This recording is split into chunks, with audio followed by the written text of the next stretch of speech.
So, Cain Velasquez, yesterday at the open workouts, I don't think I've ever seen you that fired up in front of a crowd. Are you just so happy to be back right now? Yeah, just that everything's kind of worked out, you know, with obviously the little injuries and stuff that I've had in the past. Um, it was because I've always tried to take as much time off as I could in order to come back as fast as possible, and it got to a point where it just wasn't working. So I needed to, do something different. So I didn't know how long a time I was going to take off.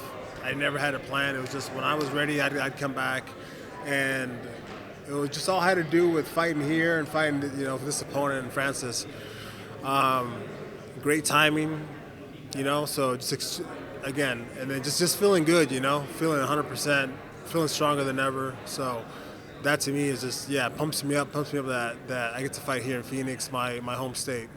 What is it about Francis? You said it's something that, is here and the opponent. What is it about him that made you want to come back? He's extremely dangerous, I think a lot of guys would definitely fend away from trying to fight him. But for me, it was a no-brainer right away. He is very dangerous, but he is very beatable as well.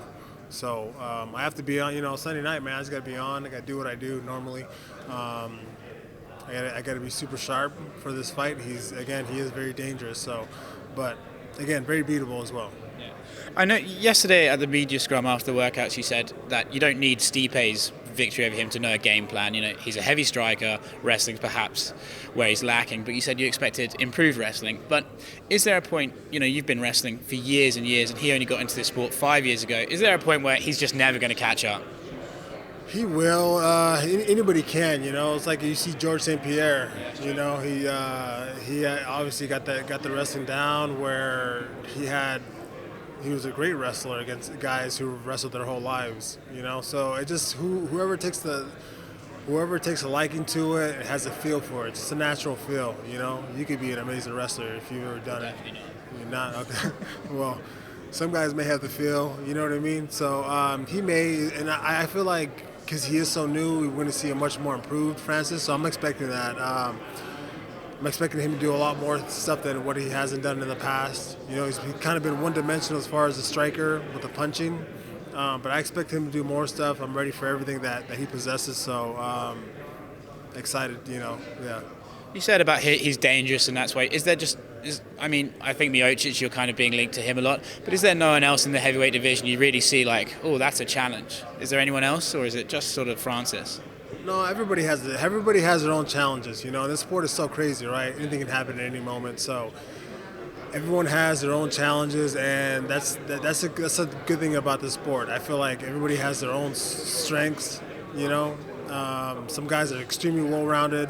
Some guys are really just devastating in one area, and that's a good thing about this. It's just to get an opponent, to find what's the best way of beating him, the best game plan that we can kind of get for a fight. So I like that aspect of this sport. He's been pretty open, and I'm sure you've heard about it. He's been watching you for years. He said that he looked you up on a YouTube video, 5 years ago when he started this, and thought, oh wow. Does that make you feel anything like, oh wow, this guy's been sort of pursuing this for ages, or does it not even have an effect? No, it means he's ready, and then it means he's ready for me as well. He's done his homework on me. Just like with me and Fedor, man. I watched when I grew up, first starting in the sport. I watched Fedor. I was a huge fan of his. I loved his fighting style. So I think it's the same thing. But I think he's done his homework on me, and he's ready for what I have as well. So it'll be a good fight Sunday. A little bit off topic, but what did you think of Fedor against Ryan Bader? Is it just kind of sad to see a guy like that go out like that? It was bittersweet, Ryan Bader, he's my teammate from Arizona State. So for him to do what he's done over in Bellator has been awesome. To be able to watch that, just a great person, great ex-teammate. I wish the best for him, and I'm glad he got to do what he got to do. But it was bitter in the sense of watching Fedor lose as well. You know what I mean? I have the utmost respect for him as a fighter, as a person. So Again, bittersweet, but yeah. I'm going to be a bit of a shit stirrer now. You know, you said Bader's an old teammate. Daniel Cormier's your current teammate. Bader said he wants to do the champ fight. How do you see that fight going if it could happen? Tough fight, man. Yeah. Both guys. Bader hits hard. Can wrestle as well. Daniel Cormier is a guy who is a smaller heavyweight, but is really fast. I think so. A great matchup, man. I think a great matchup. Interesting fight to watch. I think Bader has improved in the last 3 years. We've seen a big improvement from him, you know. So I think that plays in his favor, you know, to going into that fight. But you know, again, I think a great fight. I mean, if they do end up fighting, let's say down the future or whatever, I mean, I'll be helping Daniel out, you know, but again, that's a tough position for me to be in, just because I know both guys. I love both of them, you know. So yeah. I've got 2 more questions for you, and they're kind of general questions. But if John Jones Daniel Cormier 3 happens, do you want it at heavyweight or light heavyweight? I mean, I think they've done it at light heavyweight. Why not do it at heavyweight? You know, I think that'd be better. As someone who's trained with Daniel actually at both when he's preparing for light heavyweight and heavyweight, is there a big difference between a Cormier at 205? What are the differences? It is, you know, it's a guy that's a guy that comes into camp relatively somewhat heavy, you know, to go down to 205. A guy that's going to have more energy all through camp, you know, without cutting the food and everything else that he has to do for his weight cut. I was actually, for New York, I actually did his weight cut with him. So I did the sauna and all that stuff that he was doing to cut his weight. And I think I gave him inspiration, you know, out there, because I was like dying. I was like crazy Bob Cook was like giving me water and like watering me down, cooling me off. And I think DC like was staying strong and looking at me and just like, okay, well I don't feel as bad as Cain, so I must be okay. So yeah, you know, without having to do that, it's just kind of a fight before a fight, you know. Without having to cut weight, you're gonna get a much different fighter, you know, much more energized fighter, much more fighter who, again, yeah, energized and can go even harder. And then to think they fought at heavyweight, with that being said, with them having extra energy and all that going into it, I mean that'll be nuts. Just didn't even think of that. And do you find it a little bit weird that John's kind of been this guy like, oh, I'm going to leave this crazy legacy in the sport, and now there's an opportunity for him to jump up to heavyweight, fight his rival, win the heavyweight, become a double champ, and he's suddenly not so super keen for it anymore? Do you find that odd?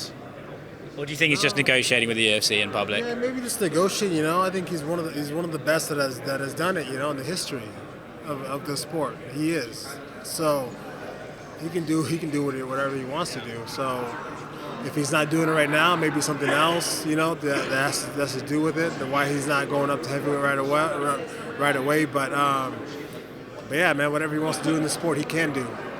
And the last one from me, if you had to put a percentage on it, what is the likelihood you ever wrestle for the WWE? Percentage on it?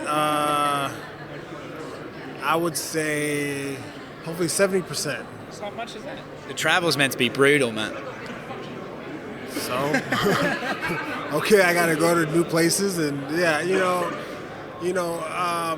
as long as, so the feeling that I got going to WWE, training at the Performance Center, the camaraderie that they had, you know, it was definitely a family that they had, you know, together. And then when they had a show that week, the next show, NXT, and Triple H was there, and just the way that he talked to everyone, all the wrestlers, it was a family. You know, they're all working together for one goal to make WWE the best thing that they can, and I like that aspect of it. You know, it's a little different here for us in the UFC. It's not like that. You know, we're considered independent contractors, even though I may feel like I am a part of the UFC family because I've been here for so long. and I've done a lot of great things for them to help them achieve, where they are today. So I love that aspect of WWE when I went to go there. So it was all just extremely positive. Plus, you get to work for a mad bastard in Vince McMahon. That must be fun too. Yeah. I mean, just entertaining, entertaining people, having fun out there, working with other guys who are, as skilled as you are, is amazing. Thanks very much, Cain. Hey, Appreciate thank you. you very much.